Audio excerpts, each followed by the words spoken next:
Le 14 mars 1883, Karl Marx disparaissait. Né à Trèves en 1818 dans le royaume de Prusse, dans une famille juive allemande aisée, il est le deuxième enfant d'une famille de 8. Ses parents, Heinrich Marx et Henriette Prisburg, étaient issus d'une famille rabbinique renommée ashkénaze, convertie au luthéranisme.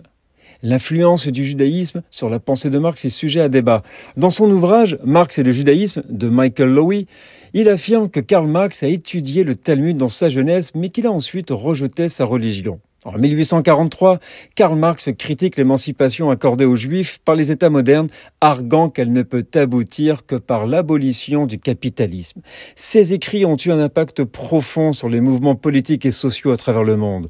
Son œuvre la plus célèbre est Le Capital en 1867, dans laquelle il dénonce un système d'exploitation qui aliène les travailleurs et crée des inégalités sociales.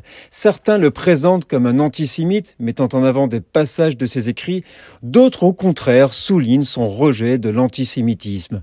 Spirituellement, il n'y a pas de consensus sur une éventuelle conversion au protestantisme. Wikipédia affirme que sa mère s'est convertie en 1825, après la mort de son père, et que Karl Marx a été baptisé à l'âge de 6 ans. En revanche, l'Encyclopédia Britannica, le Dictionnaire biographique international des acteurs et la Méga, une édition critique des œuvres complètes de Karl Marx et Engels, ne mentionne quant à elle aucune conversion de Karl Marx. Mais l'absence de preuves ne signifie pas qu'il ne l'ait pas fait. Je vous invite donc à vous forger votre propre opinion.